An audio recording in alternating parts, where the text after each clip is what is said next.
today I am going to discuss about sentence. What is sentence? What is the meaning of sentence? Sentence মানে হৈছে বাক্য। কেইটামান word লগ লাগি এটা সম্পূর্ণ অর্থ প্রকাশ কৰিলে তাক সেন্টেন্স বলে। A sentence is a group of words that makes a complete meaning. এতিয়া ইয়াত প্ৰশ্ন হল সেন্টেন্সটো কোৱাৰ পৰা আহে। এই সেন্টেন্সটো আহিছে ওয়াৰ্ডৰ পৰা। ইয়াত কেইটামান ওয়াৰ্ড দি আছে হেবোৰ হল this মানে এইটো, cat মানে মেকুৰী, read মানে পঢ়া, a মানে এটা, I মানে মই, is মানে হয়, eat মানে খোৱা।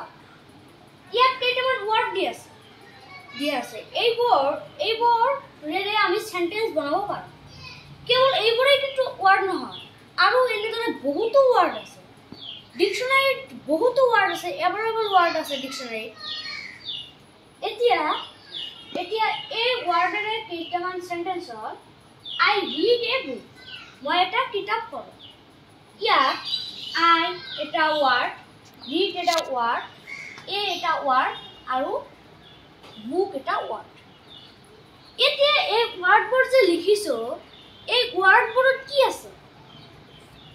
আমি আগৰ পাৰ্টতে কৈ আহিছো যে কেতিয়াবা এটা আখৰেও এটা ওয়াৰ্ড হ'ব পাৰে। ইয়াত I এটা আখৰ, কিন্তু এইটো এটা ওয়াৰ্ডৰ দৰে ব্যৱহৃত হৈছে। এইটো এটা মানে আছে, সেই মানেটো হৈছে মই। read মানে পঢ়া, a মানে এটা, book মানে কিতাপ। I read a book মানে মই এটা কিতাপ পঢ়ো। ইয়াত I eat a mango, ইয়াত মই এটা আম খাওঁ। I এটা ওয়ার্ড, I মানে হৈছে মই, eat মানে হৈছে খোৱা, a মানে এটা, mango মানে আম। এনেদৰে ওয়াৰ্ডেৰে আমাৰ সেন্টেন্স বনাব লাগে। আৰু এতিয়া প্ৰশ্ন হল এই ওয়াৰ্ডবোৰ আকৌ ক'ৰ পৰা আহে? এই ওয়াৰ্ডবোৰ আহিছে লেটাৰৰ পৰা। এই A B C D এই 26টা লেটাৰৰ জৰিয়তে আমি ওয়াৰ্ড লিখো, আৰু এই ওয়াৰ্ডৰ জৰিয়তে আমি সেন্টেন্সবোৰ লিখো। সেইবাবে মই ভাবো যে সেইবাবে এতিয়া আপোনালোকে প্ৰশ্ন কৰিব পাৰে যে কেনেকৈ আহে, এইটো কেনেকৈ হ'ব? এই ABCD বোৰ ডাইৰেক্টলি নাহে, কিন্তু এই ABCD বোৰ ইনডাইৰেক্টলি আহে। এতিয়া মই এটা প্ৰশ্ন দিছে, সেই প্ৰশ্নটো হল ধৰি লোৱা, এই প্ৰশ্নটো হল who was William Shakespeare? William Shakespeare was one of the greatest dramatists. ইয়াত আমি উইলিয়াম শেক্সপিয়ার বা আৰু অন্যান্য ওয়াৰ্ড আছে, এই ওয়াৰ্ডবোৰ আমি লেটাৰে লিখিছো। এই 26টা লেটাৰে লিখিছো, A B C D। এই ইয়াত 26টা লেটাৰ লিখা আছে, এই 26টা লেটাৰৰ জৰিয়তে আমি লিখিছো। সেইবাবে আমি ক'ব পাৰো যে সকলো পৰীক্ষাতে ইংৰাজী পৰীক্ষাত আমাৰ ABCD ইনডাইৰেক্টলি আহে। ধৰা হল আপুনি এজন ডক্টৰ হৈছে, এতিয়া আপুনি এটা প্ৰেছক্ৰিপশ্যন লিখিব বিচাৰে। সেই প্ৰেছক্ৰিপশ্যনটো ইংৰাজীয়ে হওক, বেংগলীয়ে হওক বা হিন্দীৰে লিখিব লাগিব। এই প্ৰেছক্ৰিপশ্যনটো যদি আপুনি লিখিব বিচাৰে তেনেহলে আপোনাৰ লেটাৰৰ প্ৰয়োজন হ'ব। সেইটো বেংগলী লেটাৰে হওক, ইংৰাজীয়ে হওক বা হিন্দীয়ে হওক। এতিয়া আপুনি যদি এই লেটাৰবোৰ নাজানে তেনেহলে আপুনি এই প্ৰেছক্ৰিপশ্যনটো লিখিব নোৱাৰিব। ঠিক তেনেদৰে সায়েন্সেৰে হওক, ছচিয়েলৰে হওক, ইংৰাজীয়ে হওক, আমি সকলো সময়তে বেসিক লেসনবোৰ পঢ়িব লাগে। এই বেসিক লেসনবোৰ যদি নপঢ়ো তেনেহলে যেতিয়া সেইবাবে মই আগতো কৈছিলো, এতিয়া কওঁ যে আগৰ লেসনবোৰ নপঢ়িলে আৰু পিছৰ লেসনবোৰ পঢ়িবলৈ অসুবিধা হ'ব। আমি 1 পাস কৰিছো, 2 পাস কৰিছো, 3 পাস কৰিছো, 4 পাস কৰিছো, এনেদৰে আহি আমি 6ত এতিয়া এবাৰ 6 পাস কৰিম। যদি আমি 1 2 3 4 এই ক্লাসবোৰ আমি যদি নপঢ়িলোহেঁতেন, ডাইৰেক্ট যদি আমি 6ত এডমিশন ললোহেঁতেন তেনেহলে আমি একো নুবুজিলোহেঁতেন। ঠিক তেনেদৰে learn basic lesson. আমি আৰু এটা উদাহৰণ without basic lesson we can't learn other lesson.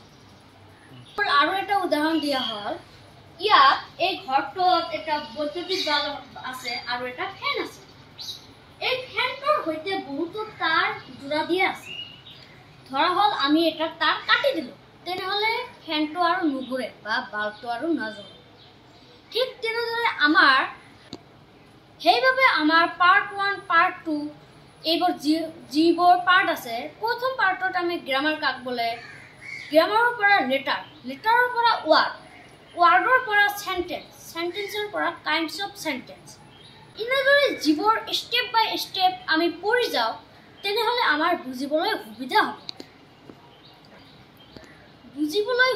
হ'ব আৰু আমাৰ কনসেপশনটো ক্লিয়াৰ হ'ব so we must learn basic lessons এতিয়া আমি যদি কোনো এটা সেন্টেন্স লিখিব বিচাৰো তেনেহলে আমাৰ ভাৰ্ব লাগিব প্ৰতিটো সেন্টেন্স লিখতে আমাৰ ভাৰ্বৰ প্ৰয়োজন without verb we can't make a sentence ধৰা হ'ল ইয়াত দুটা সেন্টেন্স দিয়া আছে এই সেন্টেন্স দুটাত ভাৰ্বৰ প্ৰয়োজন হৈছে ইয়াত এই সেন্টেন্সটোত ৰিড ভাৰ্বৰ প্ৰয়োজন হৈছে I read a book মই এটা কিতাপ পঢ়ো এতিয়া আমি ৰিড ভার্বটো মুছি দিলো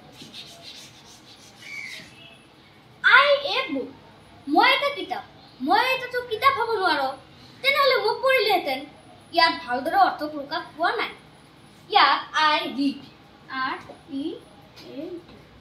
যেতিয়া এই ৰিড ভাৰ্বটো বহুৱা হৈছে তেতিয়া এই সেন্টেন্সটোৰ অৰ্থ সম্পূৰ্ণ প্ৰকাশ পাইছে ঠিক তেনেদৰে I eat a mango মই এটা আম খাওঁ ইয়াত এই eat ভাৰ্বটো এই সেন্টেন্সটোৰ অৰ্থ প্ৰকাশ কৰিছে এতিয়া আমি যদি eat ভাৰ্বটো মুছি দিও তেনেহলে I a mango মই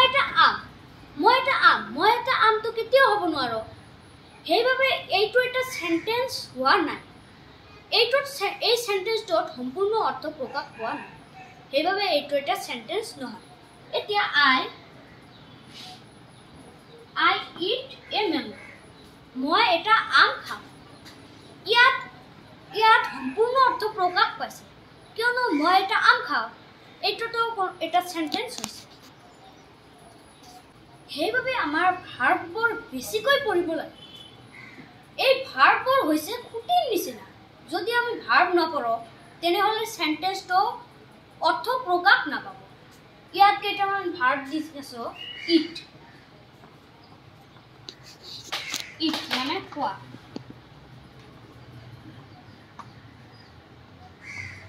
eat মানে খাইছে আৰু eaten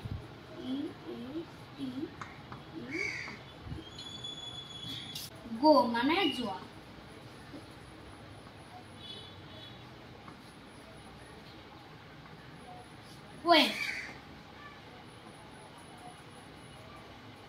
went মানে গৈছে gone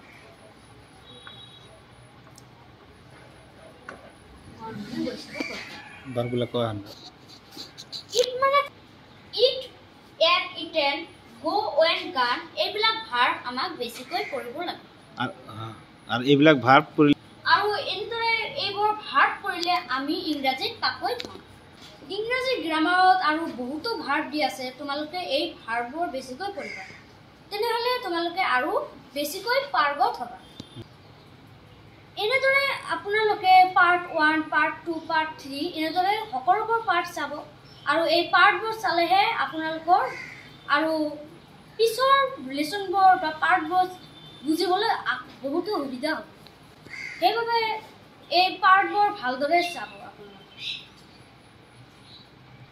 মই এতিয়া মোৰ ক্লাছটো শেষ কৰিলো মই এজন লাৰ্নাৰ হয় মই আসলতে টিচাৰ নহয় মই কেৱল প্ৰেক্টিছ কৰি আছো মই শিকাই থকা নাই মই এনেদৰে প্ৰেক্টিছ কৰি থাকিলে আগন্তুক দিনত মোৰ বৰ ভাল হ'ব আৰু মই মোৰ মনৰ কথাবিলাক আপোনালোকৰ লগত শ্বেয়াৰ কৰি আছোঁ। আপোনালোকে ডাক্স একাডেমি 01 নামৰ ইউটিউব চেনেলটোত ছাবস্ক্ৰাইব কৰি দিব আৰু আমাৰ ছাৰৰ নামত ফেচবুকত আছে, সেইটো হ'ল জাহাংগীৰ আলম আজাদ বি, এইটোত ফ'ল' কৰি দিব আৰু আমাক ছাপোৰ্ট কৰিব। Thank you so' much all of you on behalf of our Dux academy 01। আৰু আগন্তুক দিনত আমাক এনেদৰে ছাপোৰ্ট কৰিব। মই এজন লাৰ্ণাৰ হয়। Thank U.